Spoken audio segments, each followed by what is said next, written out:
vous avez en face de vous quelqu'un qui n'a plus de toit. Et monsieur le ministre, vous le savez, heureusement que j'ai une fille qui accepte de m'héberger.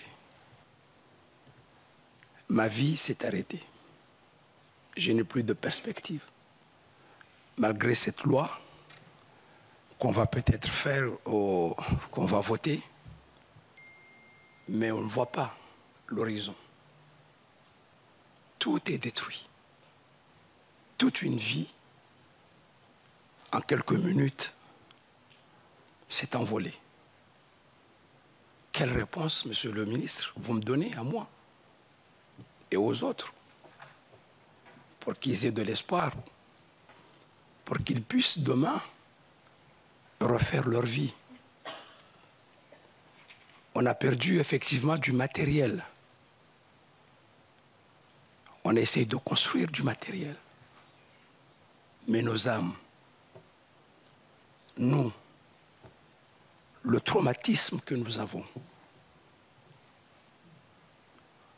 qu'est-ce qu'on fait?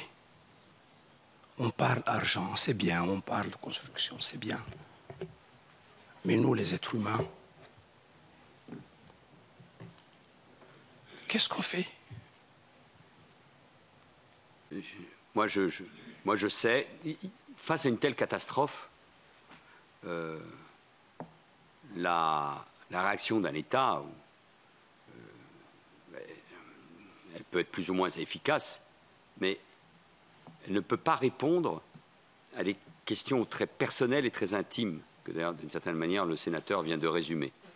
Et donc, les paroles d'un préfet, d'un ministre, d'un Premier ministre, du ministre d'État, elles ne répondent pas. Et puis, enfin, l'État ne peut pas être responsable de tout.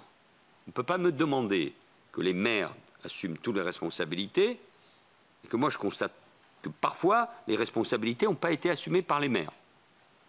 C'est la responsabilité de tous de dire qu'il n'y a pas eu que des dysfonctionnements du côté de l'État. Il y en a eu. Aujourd'hui, les gens vous disent on meurt de faim. Les gens demandent par exemple aujourd'hui qu'on fasse en sorte que les boutiques soient approvisionnées, que nous les Français, on puisse au moins les acheter, parce que les vivres n'arrivent toujours pas à toute la population. Donc ça, c'était... Et je reviens juste sur les bâches. À ce jour, pas plus tard qu'hier, je reçois tous les jours des gens qui disent voilà, là on est en saison des pluies, et les bâches, je ne sais pas comment ça se passe, mais les bâches n'arrivent pas à la population. Tout le monde n'a pas été alimenté au dernier kilomètre. Et ça est des responsabilités des maires. Je n'entrerai pas dans les polémiques, mais quand même.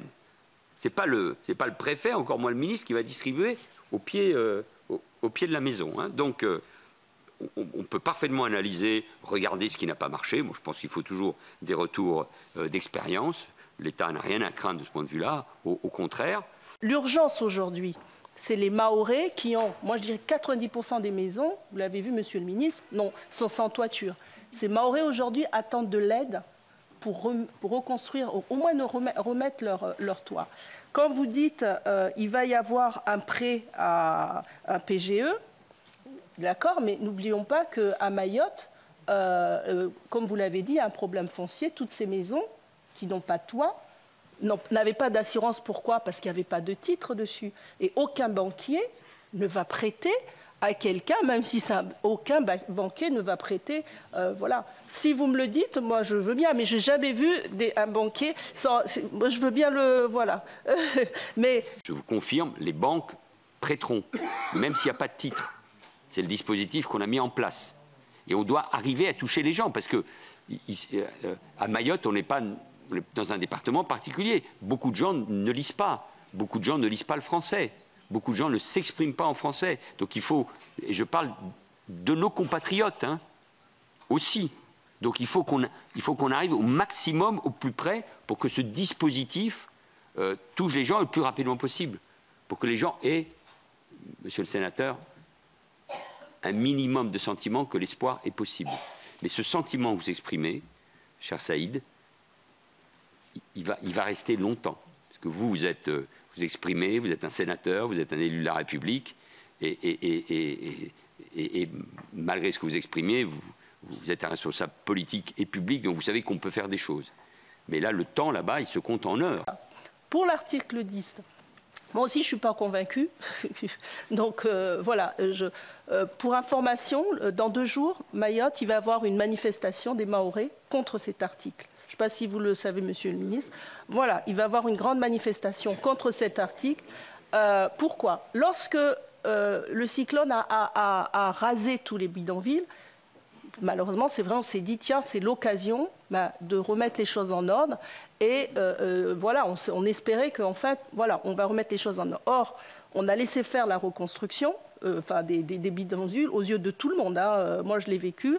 En plus, on pillait les maisons qui étaient en bon état, des gens qui avaient des maisons, leur pillait les tôles pour aller reconstruire des bidonvilles, des écoles, et des particuliers. Moi, voilà, on leur pillait leurs tôles pour aller construire devant vous. J'ai vu des personnes âgées qui n'osaient pas dire quoi que ce soit. Donc voilà. Donc tout s'est reconstruit et pas à 100%. Hein. Aujourd'hui, moi, je dirais, j'ai eu les femmes. Moi, je dirais même un taux à 120%. Pourquoi? Parce qu'il y a eu des nouveaux arrivants et des gens aussi sont rentrés là-dedans et ont construit aussi. Aujourd'hui, tout est redevenu comme avant le cyclone. Tout est redevenu, les constructions sont là. Et donc, par rapport à cet article, la population s'était dit, quand on a parlé de cette loi, on s'est dit, ah ben tiens, tant mieux, en fait, on va réguler, on va trouver une solution. Enfin, le cyclone a un peu aidé à interdire ces bidonvilles. Or, aujourd'hui, qu'est-ce qu'on constate? On se dit, finalement, cette loi, elle n'est pas là, je sais, il y a eu 40 articles qui ont été déclarés irrecevables à l'Assemblée en disant, les problèmes des bidonvilles, ça sera dans un autre texte, on va être OK. Mais par contre, dans cette loi, on va c'est comme ça que les gens le ressentent. Donc en fait, en gros, concernant les cases en tôle, on verra après. Mais par contre, on fait une loi où on doit vous exproprier parce qu'on doit reconstruire des écoles, on doit construire... Voilà, c'est comme ça que les gens le vivent. Ils se disent, on a été trahis finalement. Aujourd'hui, cette loi, elle s'est retournée contre nous, les Français. Donc, d'où cette mobilisation qu'il va y avoir dans 2 jours pour maintenir en disant non. Maintenant, je pense effectivement il y a une réécriture à peut-être avoir, mais je ne sais pas comment convaincre. Vraiment, là, on a eu parfois, dans la distribution des vivres, vous avez raison. Après, on peut avoir des problèmes. Par exemple, il y a une association américaine, une ONG, qui distribue des vivres essentiellement vers les gens en situation irrégulière. Qu'est-ce qui se passe? Elle achète en bloc et en gros, parce que les surfaces et les petits magasins ont ouvert assez vite. Moi j'ai constaté quelques jours après que la vie reprenait, que les cafés étaient de nouveau ouverts, que des magasins étaient ouverts, qu'on pouvait acheter. Mais ce sentiment que vous exprimez, cher Saïd, il va rester longtemps. Parce que vous exprimez, vous êtes un sénateur, vous êtes un élu de la République, et malgré ce que vous exprimiez, vous êtes un responsable politique et public, donc vous savez qu'on peut faire des choses. Mais là, le temps, là-bas, il se compte en heures. Hein, bon, donc, moi, je veux qu'on réponde à cela. Ça va être long, difficile. Si déjà, avec les bâches et le dispositif pour reconstruire les toits, on gagne le maximum de temps, ce n'est pas lié à la loi, tant mieux. Et donc, je prends, moi, l'engagement, je ferai tout, nous ferons tout pour pouvoir avancer. Mais je reconnais que c'est difficile. Saïd, tu veux réagir de nouveau? Oui, je voulais réagir par rapport au foncier. Le foncier à Mayotte appartient en grande majorité à l'État et au conseil départemental. Et nous, quand on a fait l'étude, on s'est rendu compte que 56% du foncier est public à Mayotte. Donc on ne comprend pas pourquoi, et c'est là où justement la population un peu ne comprend pas. Pourquoi on ne prendrait pas d'abord le foncier de l'État et le foncier du département pour recommencer à reconstruire Mayotte? Mais on va d'abord s'attaquer au foncier des particuliers. Donc c'est l'état de lieu que moi je demandais aux gens là-bas de me faire, et c'est 56% du foncier qui appartient au public. Une précision, 43% du foncier appartient au département. Donc, Non, non. Ah oui, oui, ça n'a rien à voir. Eh oui. Oui, non, mais je veux dire, 43% du foncier appartient au département, 13% à l'État. Alors, il y a des problèmes de cadastre, il y a une partie de ce foncier qui est déjà